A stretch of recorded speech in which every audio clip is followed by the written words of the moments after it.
여러분 많이 이제 더운 날씨가 됐는데 건강을 잘 지키시고 끝까지 우리가 7월 한 달 믿음으로 승리하기를 축복합니다. 브라질에 있는 한 나비의 날개짓이 대기의 영향을 만들어내고 그것이 미국 텍사스의 토네이도를 또 만들어낸다라고 합니다. 그것이 나비 효과라고 합니다. 오늘 제가 전하는 그 말씀이 여러분의 삶을 변화시킬 수 있는 능력의 말씀 되기를 바랍니다. 오늘 여러분이 누군가에게 말하는 칭찬과 또 사랑의 그 말 한마디가 정말로 그 한 사람을 변화시킬 수 있는 능력의 말 한마디가 되기를 다시 한번 주님의 이름으로 축복합니다. 우리가 이렇게 앞에 보면 이제 구호가 있는데요. 구호를 한번 외쳤으면 좋겠습니다. 지난주에 우리 담임 목사님께 오셔서 강조해 주셨습니다. 우리가 정말 회복되어야 되는 시기 아니겠습니까? 주먹 한번 드시고요. 우리도 구호 한번 외치겠습니다. 회복을 넘어 승리하는 교회 되게 하소서. 하나 더 있습니다. 여러분 긴장하시고 시작. 1년에 2명 이상 전도하게 없어서. 아멘. 믿음대로 될 줄로 믿습니다. 오늘은 나는 죽고 예수로 사는 사람이라고 하는 제목으로 여러분과 귀한 말씀 은혜 나누려고 합니다. 아침에는 죽음을 생각하는 것이 좋다 이런 책이 있습니다. 이 책을 보니까요, 이 작가가 두 가지를 생각하라고 우리에게 말합니다. 첫 번째는 이 죽음이 멀리서 오고 있는 것을 한번 생각해 보라는 거예요. 죽음이 저 먼 곳에서 이게 오고 있어요. 그러면 어떻게 돼요? 죽음이라고 하는 것이 나에게도 다가오고 있구나. 기다리면서 대비할 수 있다라고 하는 것이죠. 또 죽음이 저 멀리 있는 것이 아니라 바로 오늘 또 내일 나에게 임할 수 있다라고 생각을 해보라는 거예요. 그러면 어떻게 될까요? 바로 오늘의 삶에 한 번 더 내가 집중하고 누구를 만나야 될지, 어떻게 오늘 하루를 살아가야 될지를 곰곰이 점검하게 된다는 것이죠. 죽음이라고 하는 것이 막연하게 나쁘고 멀리 했으면 좋은 것이 아니라 특별히 성경 안에서도 이 죽음이라고 하는 것은 우리가 의미를 찾을 때마다 너무나 뜻깊은 의미를 우리가 계속 발견할 수 있다는 거예요. 전도서 7장 2절의 말씀을 보면 이런 말씀이 있습니다. 화면 볼까요? 초상집에 가는 것이 잔치집에 가는 것보다 나으니 모든 사람의 끝이 이와 같이 됨이라. 산자는 이것을 그의 마음에 둘지어다. 여러분, 친구의 또는 가족의 이웃의 그런 장례식을 한번 가본 적이 있습니까? 오늘은 조금 엄숙한 분위기가 들 수도 있지만 오늘은 나의 장례식에 대해서 한번 이미지를 그려봤으면 좋겠어요. 오늘 성경이 그것을 이야기하고 있습니다. 같이 한번 따라해 볼게요. 나는 죄에 대해 죽었습니다. 사도 바울이 그렇게 이야기해 주는 겁니다. 나는 죄에 대해 죽었습니다. 여러분, 이게 무슨 뜻일까요? 오늘 로마서 6장 6절 말씀입니다. 우리 같이 화면 보시고 한번 읽어볼까요? 같이 읽겠습니다. 시작. 우리가 십자가에 못 박힌 것은 죄의 몸이 죽어 내가 죄에게 아니하려 함이니. 아멘. 여러분, 죄에 대해 죽었다라고 하는 것을 오늘 곰곰이 한번 생각을 해봐야 됩니다. 자, 우리 십자가 사건을 이야기하면 십자가 사건 나 알고 있어.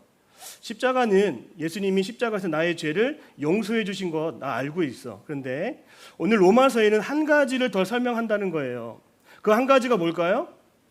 예수님이 십자가에 못 박혀 죽으실 때에 너도, 죄 많은 너도 같이 못 박혀 죽었다. 이것을 사도 바울이 오늘 이야기하고 있는 것입니다.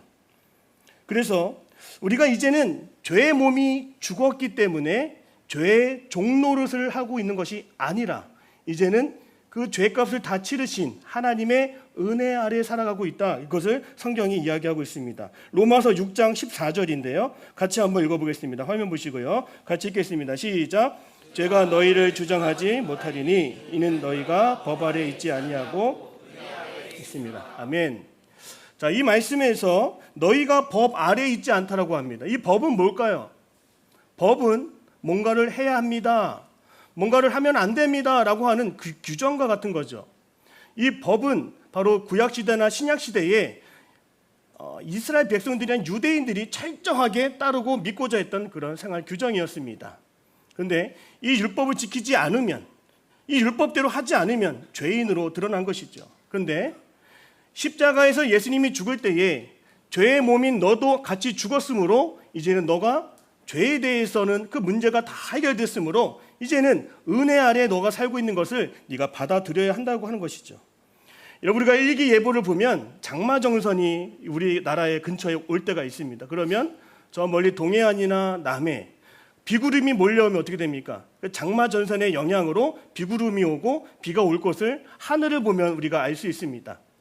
이 장마전선과 같은 시커먼 구름과 같은 죄의 영향 아래 살아가고 있던 우리들은 죄를 지을 수밖에 없었고 또 죄된 생각을 음욕을 정욕대로 살아갈 수밖에 없었습니다. 그런데 이 죄의 영향권 아래 살아가고 있던 우리들이 누구로 인하여서 예수 그리스도의 십자가 사건으로 인하여서 이제는 죄의 모든 것이 다 죽게 되었고 이제는 우리가 예수로 인하여서 은혜 아래 살아가고 있다. 그것을 사도 바울이 지금 우리에게 선포하고 있는 것입니다. 따라하겠습니다. 나는 지금 은혜 아래 있습니다. 여러분, 은혜 아래 살아가고 있다는 건 무엇일까요? 은혜 아래 살아가고 있는 것은 내가 무엇을 하지 않아도, 무엇을 가지지 않아도, 무엇을 베풀지 않아도 하나님의 은혜 가운데 충만한 사랑이 나에게 부어질 수 있다는 거예요. 하나님의 그 놀라운 용서가 나에게도 부어질 수 있다고 하는 것입니다. 놀라운 하나님의 자비가 우리 가운데 임하게 됐다라고 하는 것입니다.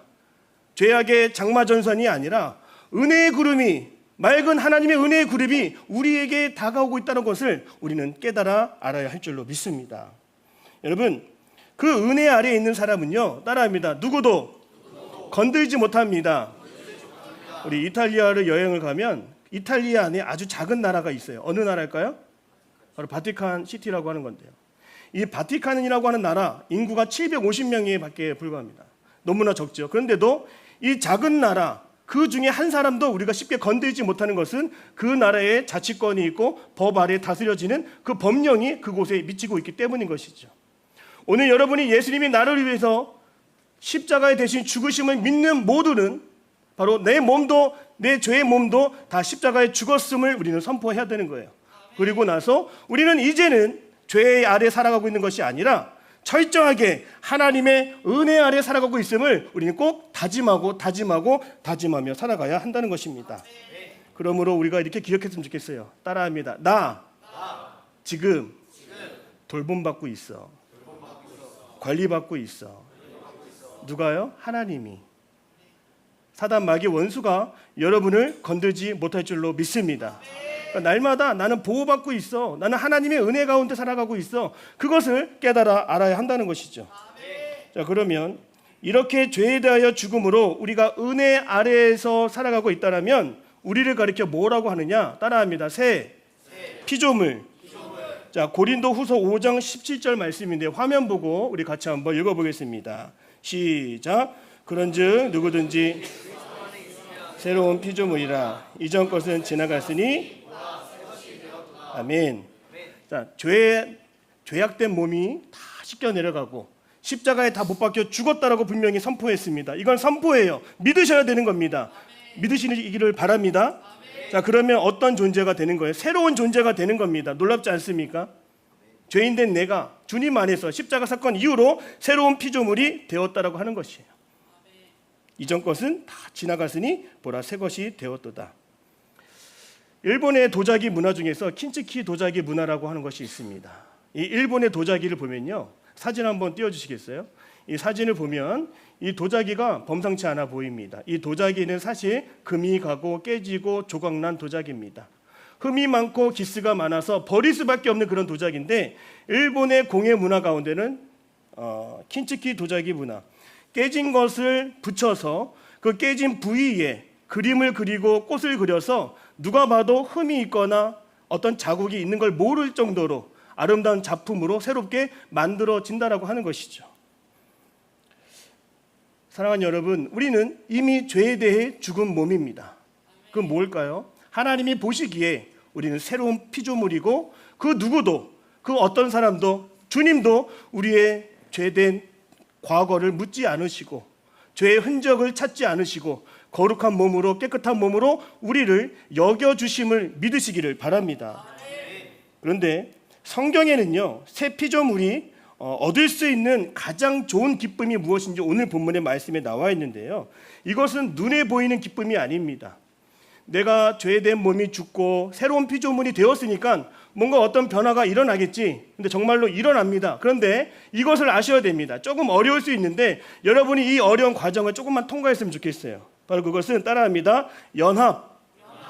자, 죄의 몸이 죽었습니다. 그러면 누구와 연합하기 참 좋으냐면 따라합니다. 우리 주님과 함께 할 수 있습니다.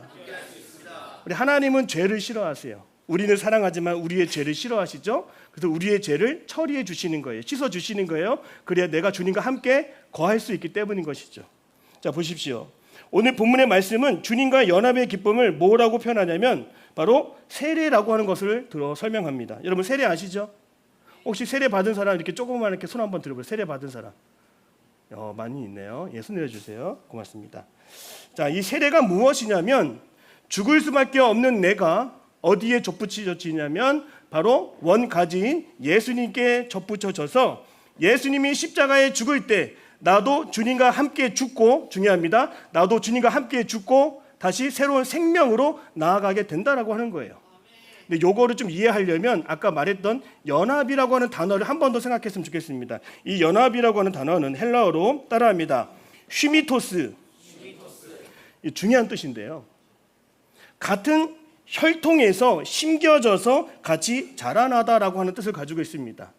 그러니까 우리가 예수님과 함께 십자가에 못 박혀 죽었습니다. 죽었죠. 그러면 어떻게 되는 거예요? 내가 주님과 함께 심겨져서 다시 새로운 생명으로 자라나게 된다라고 하는 것이죠. 이게 저도 볼 때마다 너무나 놀라운 깨달음이에요. 죽을 수밖에 없는 나인데 예수님과 함께 죽었다라고 성경에서 말하고 다시 그 생명으로 주님의 부활된 몸으로 나도 부활할 수 있다. 이렇게 선포해 주는 것입니다. 로마서 6장 4절에서 5절에 이 내용이 담겨 있습니다. 아직 세례를 받지 않은 사람은 이 본문 말씀을 통해서 세례의 신비, 세례의 기쁨을 우리가 다시 한번 되새겼으면 좋겠습니다. 로마서 6장 4절에서 5절입니다. 같이 읽겠습니다. 시작. 그러므로 우리가 그의 죽으심과 합하여 세례를 받음으로 그와 함께 이는 아버지의 영광으로 말미암아 그리스도를 죽은 자 가운데서 살리심과 같이 우리로 또한 새 생명 가운데서 행하게 하려 함이라. 5절. 만일 우리가 그의 죽으심과 연합된 자가 되었으면 연합된 자도 되리라. 아멘. 따라합니다. 나는 죽고 예수와 함께 사는 새로운 인생. 여러분 이러한 인생을 살아가시기를 축복합니다. 자, 이 나는 죽고 예수로 사는 삶이 가능한 것을 사도 바울이 직접 깨달은 거예요. 갈라디아서 말씀을 보면 2장 20절에 이렇게 나와 있어요. 우리 갈라디아서 2장 20절 화면 보여주실까요? 자, 화면 보시고 같이 읽겠습니다. 시작. 내가 그리스도와 함께 십자가에 못 박혔나니 그런즉 이제는 내가 사는 것이 아니요 오직 내 안에 그리스도가 사는 것이라. 이제 내가 육체 가운데 사는 것은 나를 사랑하사 나를 위하여 자기 자신을 버리신 하나님의 아들을 믿는 믿음 안에서 사는 것이라. 아멘. 여러분 오늘 나는 누구인가를 한번 생각해 보세요. 나는 이미 죄에 대해 죽은 나입니다. 나의 옛 자아는 이미 죽었습니다. 죄된 나는 이미 끝났습니다. 그리고 사도 바울이 고백하는 것처럼 이제는 내가 사는 것이 아니라 이미 죽었으니까 내 안에 계시는 예수님이 살아 계시다라고 하는 것을 분명히 이야기하고 있습니다. 따라합니다. 내가 죽어야 내 안에 계신 예수님이 일하십니다. 제가 이제 작년 10월부터 여기 청년국에 와서 우리 연합단과 예배팀과 사역을 참 많이 하는데요. 그때마다 제가 고백하는 것이 있어요. 옛날 같았으면 저렇게 하면 안 될 텐데, 옛날 같으면 저렇게 하면은 내가 뭐라고 좀 얘기해 줄 수 있었을 텐데. 근데 정말로 신기하고 또 신기하고 감사한 것은 제가 그런 말을 한 적이 없습니다. 제가 그런 말을 한 적이 없고 스스로 이런 말이 생각이 들더라고요. 너나 잘해. 이런 생각이 드는 거예요. 너는 똑바로 하고 있니? 넌 제대로 하고 있니?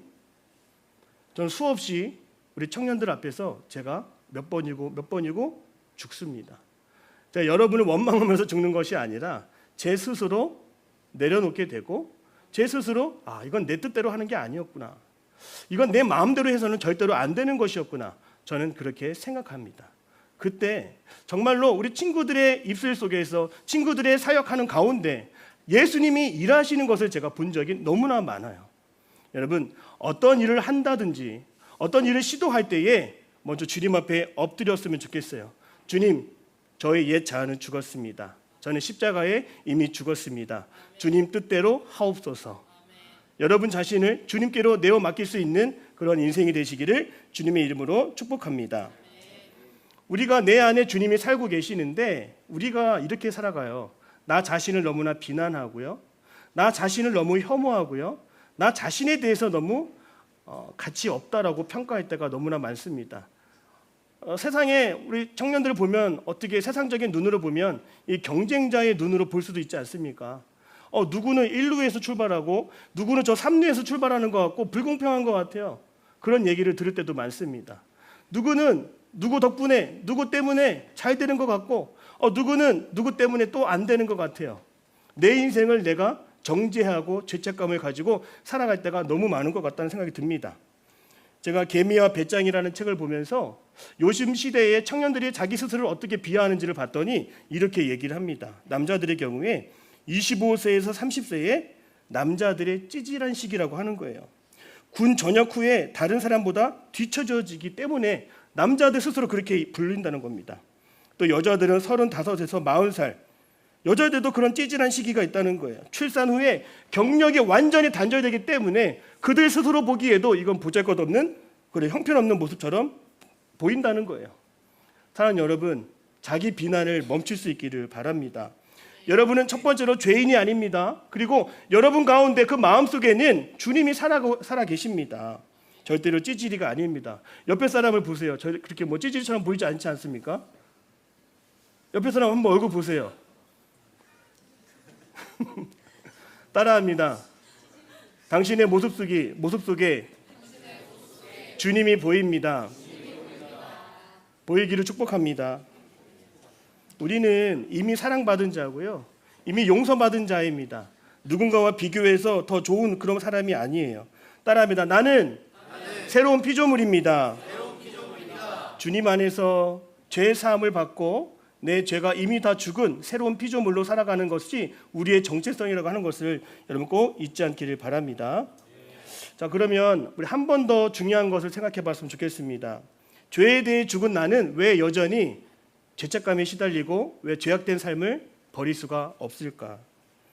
바로 그것은 우리의 옛 자아는 다 죽었지만 여전히 보세요. 뭐예요? 내 육신은 아직 여기에 살아있기 때문인 것이죠. 내 옛 자아는 이미 죽었고 주님께서는 내 모든 죄를 다 용서하셨지만 이 껍데기와 같은 내 육신은 아직도 살아있어서 성경에 보니까 육신의 정욕과 이생의 자랑과 안목의 정욕 때문에 우리가 계속적으로 죄를 지을 수밖에 없다라고 이렇게 말하고 있는 거예요. 죄된 내가 죽었다라고 해서 전혀 죄를 짓지 않는다, 그것이 아닙니다. 우리에게는 죄의 경향성이 남아있어요. 이 육신의 껍데기를 입고 살아가는 동안에는 누구도 넘어질 수 있고 쓰러질 수 있다라고 하는 것입니다. 요한일서 2장 16절 우리 한 명 같이 보여주시겠어요? 요한일서 2장 16절 이는 세상에 있는 모든 것이 같이 읽겠습니다. 시작. 이는 세상에 있는 모든 것이 육신의 정욕과 안목의 정욕과 이생의 자랑이니 다 아버지께로부터 온 것이 아니요 세상으로부터 온 것이라. 아멘. 여러분, 이미 죄의 문제가 다 해결됐음에도 불구하고 사단 마귀 원수는요 자꾸만 찔러봅니다. 내가 죄에 대해서 반응하는지 아닌지, 죄로부터 멀리 떠났는지 아닌지, 사람을 통해서 매스컴을 통해서 나의 죄성을 들춰내고 죄를 부추긴다고 하는 것이죠. 여러분, 독도는 어느 나라 겁니까? 우리나라 땅이죠. 우리가 점유하고 있고 영유권을 가지고 있습니다. 그런데 우리가 통치하고 있고 우리가 다스리고 있는 그 영역이 있지만 누가 자꾸 간섭하고 괴롭힙니까? 일본이라는 나라가 계속 간섭하는 거예요. 이미 우리도 하나님의 나라가 다 이루어졌지만 아직 남아있는 그 죄성이 계속적으로 우리를 공격하고 넘어뜨리려고 하기 때문에 아직 끝나지 않은 그런 조용한 싸움들이 계속 된다라고 하는 것입니다. 그러나 우리가 잊지 말아야 될 것은 그 모든 싸움은 이미 끝난 싸움이고 다시 싸워도 우리는 죄와 싸워 이길 수밖에 없다라고 하는 것입니다. 우리는 내 안에 계신 주님이 나와 함께 살아계심으로 죄와 사망에서 반드시 우리를 또한 건져주심을 믿으시기를 바랍니다. 그래서 우리가 육신 가운데 살아가고 있는 우리들을 하나님께서 어떻게 지키시느냐 따라하겠습니다. 우리는 끊임없이 훈련을 해야 합니다. 자, 나는 죽고 예수로 살아가는 사람이 되기 위해서는 끊임없이 훈련을 해야 돼요. 어떤 훈련이냐면 그것을 예수님이 정확하게 말씀하셨어요. 마태복음 16장 24절인데요. 마태복음 16장 24절 이 말씀을 같이 한번 읽어볼게요. 이에 시작. 이에 예수께서 자기를 부인하고 자기 십자가를 지고 나를 따를 것이다. 아멘. 우리가 흔히 하는 말로 자아가 죽어야 된다 이렇게 말합니다. 너 자아가 아직 안 죽었어. 빳빳해. 그렇죠? 근데 성경이 아까 보니까 우리의 자아는 이미 다 죽었다라고 얘기했어요. 근데 이 자아라고 하는 것이 계속 내 육신이 살아있기 때문에 눈에 보이는 거예요. 싫다고 말하고 싶은 거예요. 주님의 뜻을 거스르고 싶은 거예요. 자꾸 죄를 짓고 싶은 거예요. 여러분 어떻게 해야 됩니까? 영적인 훈련을 해야 된다는 것이죠. 성경에서 말합니다. 예수님은 너 자신을 부인하라 이렇게 말하는 거예요. 너의 정욕과 너의 이기심과 너의 욕망을 너가 절제하며 끝까지 예수님이 걸어가신 것처럼 십자가의 길을 겸허히 따라가야 된다. 그렇게 말씀하시는 겁니다. 여러분, 나는 죽고 예수로 사는 사람은 내 마음대로 살아가는 사람이 아니라 이미 걸으신 예수님의 십자가의 길을 걸어야 내 삶에 예수님이 드러나게 된다는 것을 꼭 잊지 않기를 바랍니다. 그래서 다시 한번 따라하겠습니다. 나는 죽었습니다. 나는 죽었습니다. 우리 김치 담글 때 못 뿌리죠? 이렇게 소금을 다 뿌려야 돼요. 저도 이렇게 많이 뿌려주세요. 아직 안 죽었구나. 아직 안 죽었어. 우리 금요 예배 혹시 나오신 적 있나요? 금요 예배 나올 때 예배 전에 하는 게 있습니다. 뭘까요? 찬양인데 그 안에 뭐가 있어요? 율동이 있습니다. 율동은 뭐예요? 아직 자아가 안 죽은 사람을 소금 뿌리는 거예요. 이상하게 금요 예배 설교할 때나 금요 예배 분위기가 너무 좋아요. 왜 좋을까요? 다 소금을 뿌려놨기 때문인 거예요. 솔직히 여러분 지금 일어나서 지금부터 저 따라서 율동하겠습니다. 누가 따라하겠습니까? 뭐야? 왜 그래요? 우리의 옛 자아가 이미 죽었음에도 불구하고 아직 죽지 않은 죽은 척하고 있는 내 모습이 있기 때문이라고 하는 것이죠. 내가 진정 죽을 때에 주님을 온전히 따를 수 있다고 하는 것입니다.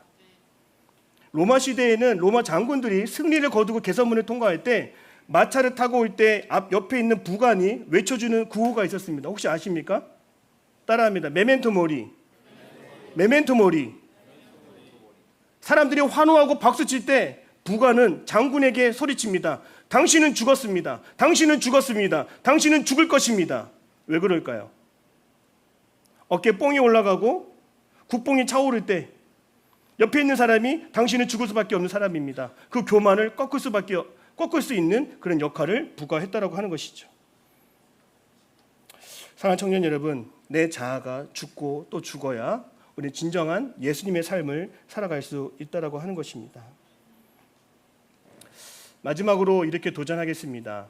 내가 죽고 내 안에 예수님이 살아계시면 그 예수님이 진정한 나의 주인이 되시는 거예요.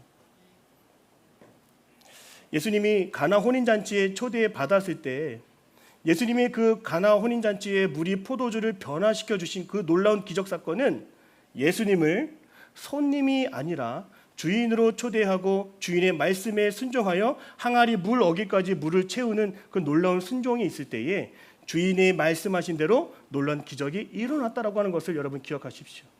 우리 마음속에 진정한 주인이 오시면 우리는 끝까지 예수의 사람으로 나는 죽고 예수로 사는 인생이 될 수 있다는 것입니다.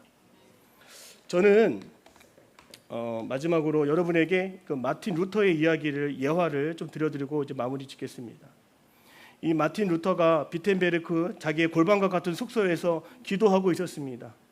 하나님, 오늘 내가 말씀을 읽겠습니다. 주님 나와 함께 해주시고 성령께서 내 마음속에 함께 해주셔서 말씀을 볼 때마다 그 말씀이 살아 움직이게 하시고 이 말씀이 무엇을 의미하는지를 깨닫게 해주세요. 그렇게 밤 12시까지 말씀을 묵상하고 있었습니다. 그때 밖에서 문을 두드리는 소리가 들렸습니다. 똑똑똑 똑똑똑 똑똑똑 똑똑똑 문을 부술 듯한 그런 소리가 들려오기 시작했습니다. 밤 12시 마틴 루터는 마음속에 두려움이 찾아오기 시작했습니다. 왜냐하면 문 밖에서 문을 두드리고 있는 것이 루터의 영안으로 볼 때에 사단 마귀 원수가 문을 두드리고 있는 것처럼 보였기 때문인 것입니다. 그때 예수님께서 나타나셔서 루터의 방에 가득 채워지는 영광스러운 빛으로 임하셨다고 하는 것이죠. 그리고 예수님께서 그 문을 열고 나가셨습니다. 그때 사단 마귀 원수가 이렇게 물었습니다. 당신은 누구시오? 여기가 마틴 루터의 집이 아니오. 루터는 지금 어디 갔소?